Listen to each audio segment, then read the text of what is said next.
Hi guys, welcome back to my channel, and today we have a very special guest. His name is Sam.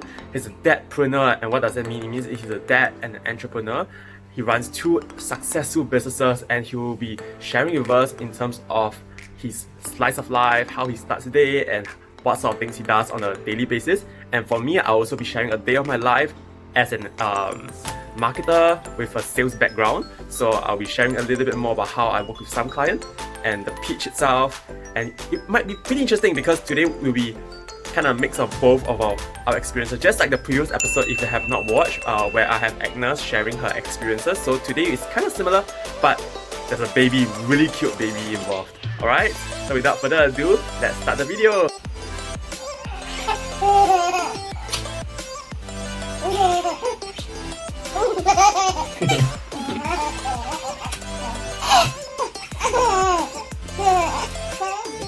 Fruits.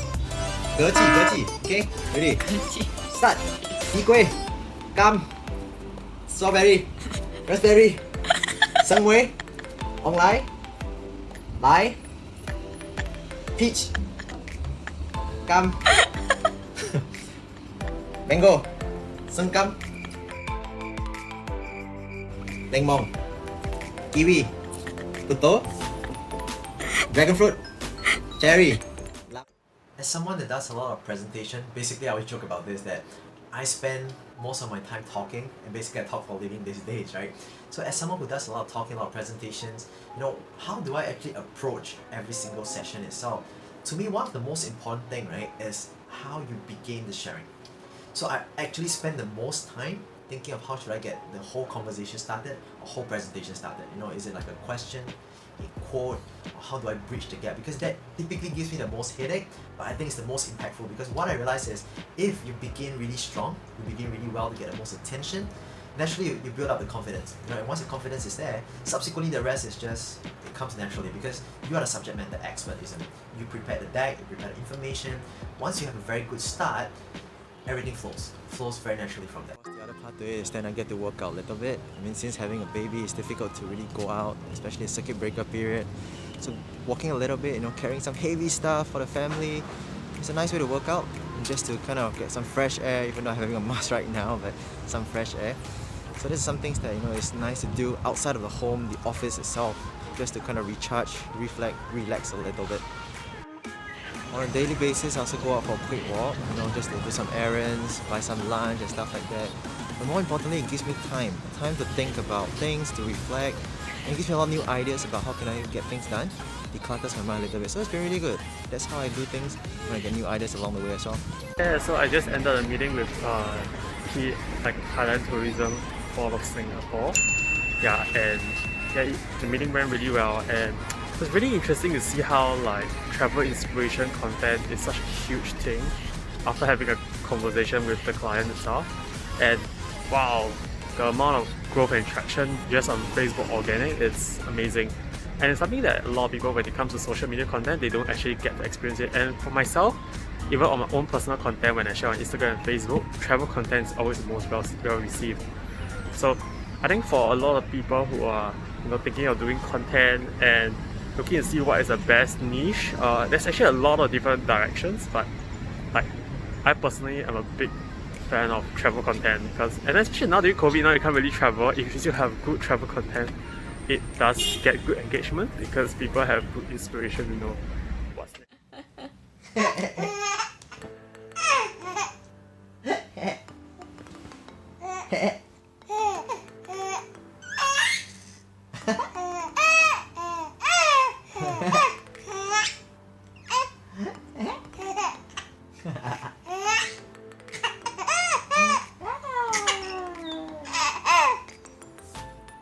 Sometimes people actually ask me, right, how do I go about starting to create a piece of content, or like a workshop, for example. What I usually do is then I start by thinking, what is the key message that I want the audience to pay attention to, or what is the key takeaway basically. I usually start from there, and then I start to map out with my mind map, with my iPad itself, and then think, okay, so what are some of the key ideas that I have? How do I stitch them together? how can I make sure that the flow is good? Because ultimately for me, I believe a lot in the narrative, the storyline itself, so it has to flow well. It has to kind of tell a story that people resonate with, that people are interested to follow in that sense. So that's where I usually kind of pay a lot of attention to when it comes to crafting the content and then feeling the meat after that. And that usually takes like, there's no fixed timing per se, but I usually take some time, just to brainstorm and get myself unwind before I do that, because for me that's the most important part. And once I have the main structure itself, filling the meat is really easy peasy in that sense. So it really helps, when I have the clear mind, just to brainstorm, just to scribble a little bit. I love mind maps and stuff like that. That really helps me to get the content creation going. That hopefully helps you, to get some ideas as well. Now I'm on the way to another client's place also to get my shoes fitted. So this client is really interesting. They do handmade shoes and custom shoes, and I like the part about being a marketer in the sense that I can actually be working with many different type of clients, from travel all the way to shoes, clothes, apparels, all the way to business, corporate, employer branding.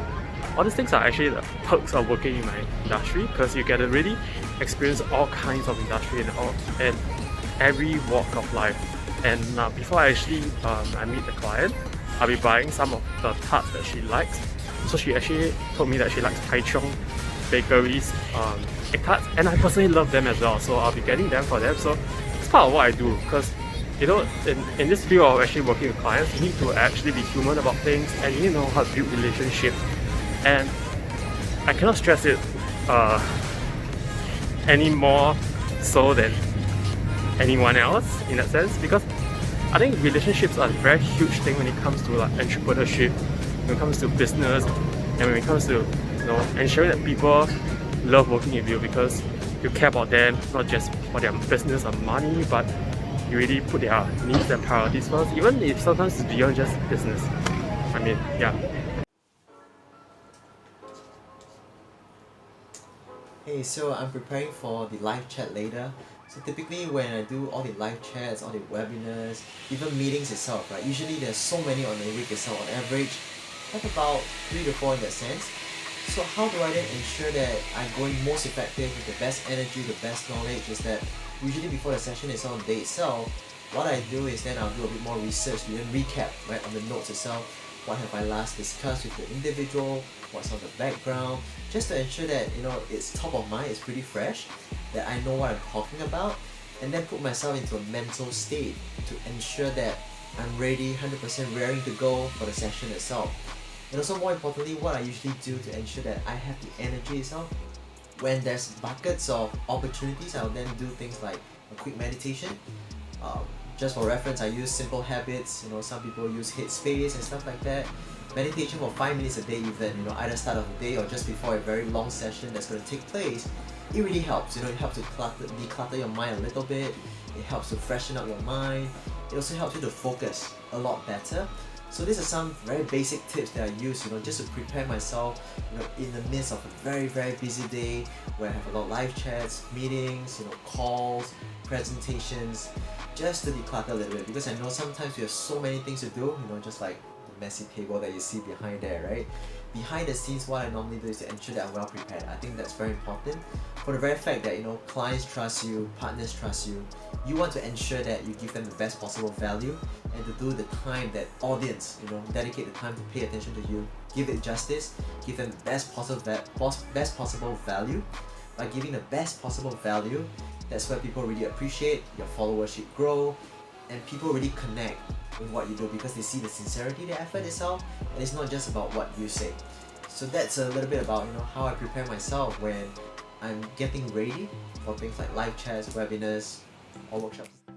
Besides the daily work that I have to deliver, the meetings, the projects, the presentations and stuff like that, I'm constantly thinking of this question like, what's next, right? What's next to me is very important in terms of how can I constantly keep myself ahead of the curve, how can I constantly become a better version of myself, because I really believe that everyone, including myself, whoever is successful so-called in the market, right, there's still a work in progress. So constantly thinking of how can you upgrade yourself while pacing yourself, of course, is pretty critical, right? So I'm always thinking like, how can I add value to my customers, my partners, my friends? How can I create better content? If certain content is not doing well, for instance, right, instead of being worried about whether or not people like my content, I'll be thinking about, hey, so what's working and what's not, right? What is of value and what's not, for example.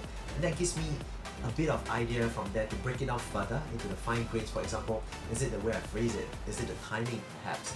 Is it the photo, the video content itself? Is it the quality of it, for instance? What is not working and what is working? That gives me a good sense of what can I do next, right? And to me, that constant experimentation, that constant analysis of what you do is important.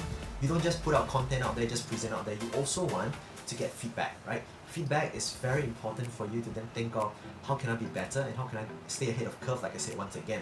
So that's constantly what I've been doing, constantly thinking of that when I analyze my own work even. So even if people might say, hey Sam, you did a great job and stuff like that, I'll still constantly think of how can I do it better.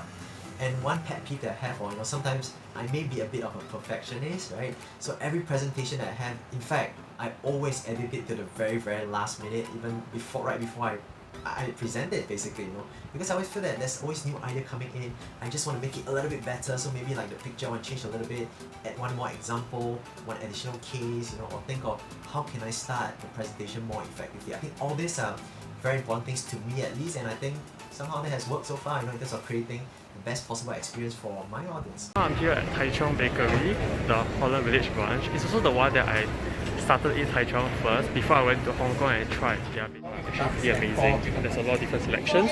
And so I just ordered like 6 egg tarts and then 2 of each.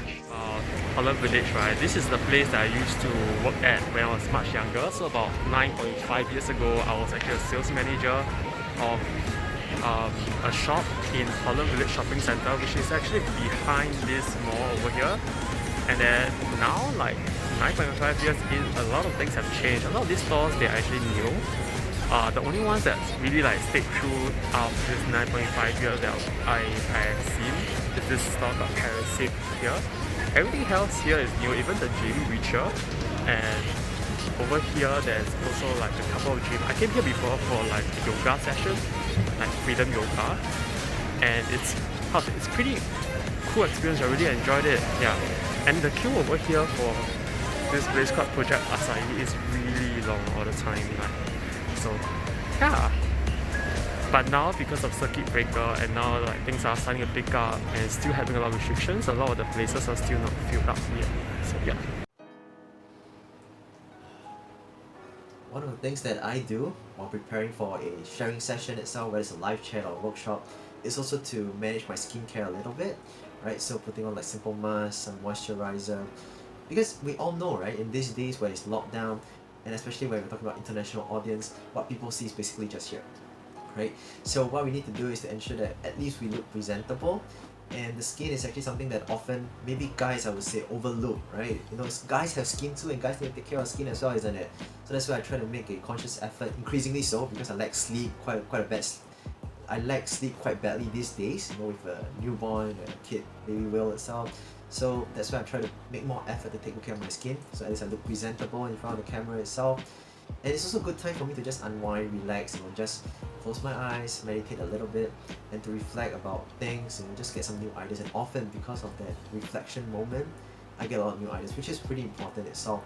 So hence, this is a real thing, man. I mean, behind this camera where you see all the nice jacket, the good presentation skills, blah blah blah, there's a lot of maintenance work as well, including taking care of your skin, including recharging your mind, including planning, including brainstorming, connecting people, getting new ideas. So one thing that I do very often is that I love to pick up the phone, text or call friends, just to get some ideas from them, bounce off new ideas. For example, right, when I first started out Stories of Asia more than a year ago, what I did was I listed out 150 people just to ask them what they think of the idea, any thoughts, get feedback, whether they like it or not, and that helps me. And also when I create a piece of content, I also love to ask for some ideas, some feedback, besides just searching in Google, essentially. I guess what I really love is the interaction, getting fresh perspective itself, and getting all the new ideas that we can get together, which creates a lot of value, not just for myself, but the end target audience. That's basically what I feel is pretty critical when it comes to preparation work itself. It's not just that 10 to half an hour. It's not just about the 10 minutes, 30 minutes that you see, on screen where people do the live chat or presentation, but behind the scenes, these are some real stuff, man. No joke, and I'm not afraid to show it, even as a guy. So now I'm finally on my way to the client's place, which is around the area of Buona Vista. And before that, during my lunchtime, I also had a catch-up call with a very old friend who was asking me about some advice regarding starting a business. So friends, if you're thinking of starting your own business, actually some of the major tips that we can really look forward to is to really understand what's your passion, in the sense that what are you interested in. Because when you create your own business or when you start out something, the person who needs to believe in what you are selling or marketing, first and foremost and most strongly, it's ourselves. Because if you're creating a lot of content, a lot of things revolving around it, and you don't have passion, you have no interest, it'll be very hard for you to sustain this during the first 6 months to 1 year or maybe 2-3 years, right? So I think it's very important for that. And second thing is, of course, what's the cost of business? What's the price that you need to pay? Is it like the amount of capital, the amount of time? What's the things and opportunity cost involved? And I think last but not least is how you're going to realize the ROI. So that's the fundamentals. So in fact, when I start my business out, there's always the things I look out for. And of course, you must have a business and marketing plan, but that one is a given. So if you're interested, maybe I can share more later or next time about it, because I'm actually launching something new also, and all this is things that I have to put into consideration as well. A big part of who I am is a dad. You know, if you follow my LinkedIn, you realize that one of my key taglines is actually dadpreneur. Dad first, entrepreneur second. So actually I spend a lot of time with my kid, and the best part about the lockdown now is that I get to spend a lot of time, you know, at least in the morning itself and after work at night. So that's the best part that, you know, I really appreciate about lockdown itself. So on a day-to-day basis, I spend a lot of time playing with him, changing diapers, putting him to sleep, rocking him, a lot of things. I must say, I'm a relatively hands-on father, and thanks to my partner that's been helping a lot as well. That's really useful. And for me, I think I really enjoy that bonding and connecting time with baby Will. So, you know, it's been really fun working with him in terms of carrying him around, engaging him, seeing him laugh, you know, getting him to like turn around, flipping. All the milestones actually mean a lot to me, and he's actually my motivation and inspiration every day, I must say. You know, besides the daily work itself, constantly seeing him grow up actually motivates me to want to do more. And it's no longer just about adding value to the community, but also a stronger sense of responsibility that, hey, I want to be a role model for my kid, I want to be a great dad, I want to be a great person and entrepreneur out there, so that my kid will, when he grows up, he will be proud of me and he wants to do something greater. So I think that's where really, you know, it kind of adds on the motivation to the already full amount of motivation that I have, you know, doing all the things that I do. Because as an entrepreneur, seriously, it's never easy. You know, as an entrepreneur, really, there's a lot of things that people who haven't gone through the entrepreneurship route itself probably won't see. For example, the emotional roller coaster, the financial part of it that most people don't see, the hard work about crafting content, for instance, connecting people behind the scenes, waiting for clients to pay you your bills. I think that's something that is most people can relate to as well. You know, pitching ideas, which of course I don't do that much, but thankfully, you know, because of my social media presence, a lot of them are more inbound, more natural in some sense. That's really helpful. But a lot of struggles, I must say, as an entrepreneur, and I'm really thankful for friends like Stanley, for instance, you know, to support me in different ways, because having a support network is so key and gives you a lot of assurance that you're on the right path, you're not alone, and that there's so much more you can do. You know, it's never easy, but with that, really, I think that's something that all entrepreneurs or even corporate employees back then, you know, really need. That support network, mentors, coaches, friends, partners, family, all in one. You don't walk the journey alone, because you need all this support network to go the distance, because it's not a sprint, it's really, you know, a marathon itself. I was at the topic itself, starting a business. When I mentioned about cost, the question is, what's the cost, right? Cost is not just about the capital that is involved, but it's also about the time that you need to put into it, and during that time that you put into it, what are some other things you could be doing with that time? And apart from that, what other resources do you have to put into it? So resources can actually refer to things that you have to pay with time, or maybe like what are the people or maybe items or machinery and all these different things that you need to put into it. So yeah, that's for the cost aspect of things. And then next up is, during the process of starting this up itself, do you have what it takes to make it happen? Because let's say you were to be those old school people who buy like 6,000 stocks, for example, and you are not able to market or confidently sell those on your social channels, talk about them often, it's often very hard for you to see returns on an investment, especially within the first 6 months to 1 year, sometimes for many years. In fact, my dad used to be an entrepreneur of sorts as well. He started many businesses, but the problem is that he's able to buy the products, think on the products, but he has no confidence to sell. And because of that, there's actually a lot of products that's stuck up at home, that's not moving, and nobody is able to move them because the fact that he does a lot of products that he himself is not able to believe in and not able to sell himself.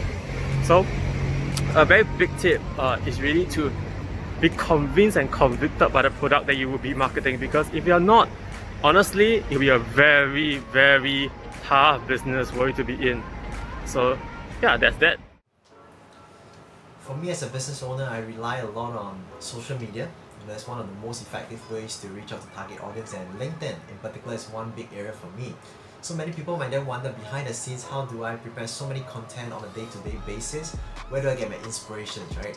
For me, inspirations actually happen everywhere. I mean, in particular, my newborn, Will, it's really cute. Spend a lot of time with him, and when I actually rock him to sleep, when I walk around, not doing any work in that sense, my mind's actually thinking as well, constantly getting ideas about what can I post. And usually what I do, right, is that I'll try to lock it into my phone itself, some of the main topics, some main ideas, so that I can schedule the posts along the way to say, hey, this is what I can talk about Monday, Tuesday, Wednesday, so on and so forth. And then I also look out on LinkedIn itself, newsfeed for example, to learn from people, what is more successful, what isn't, what's new, and try to adapt it to my own style.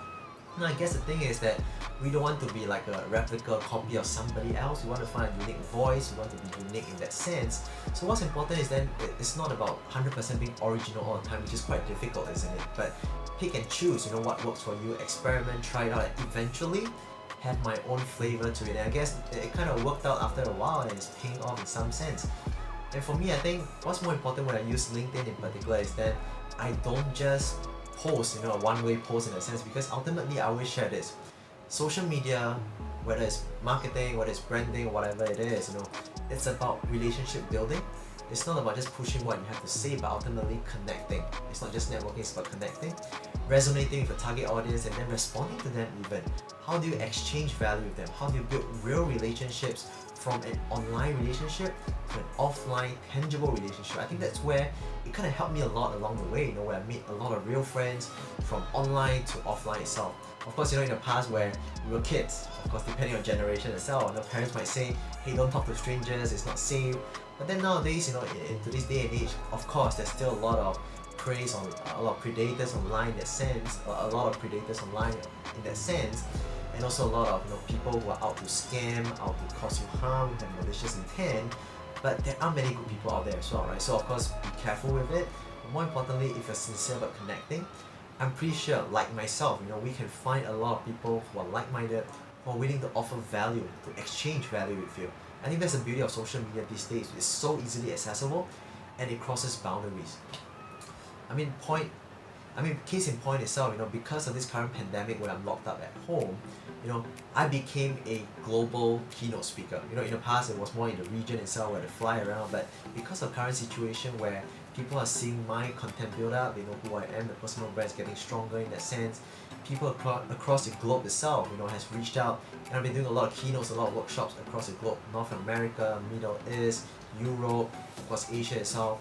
So it has been really helpful in some sense. But once again, right, when preparing to work with people of international audience in that sense, it's important to then, when working with international audience itself, it's then very important to then understand what the cultural nuances, use some of the case studies that are relevant to them, and not copy and paste every single thing you have. That's the last thing I want.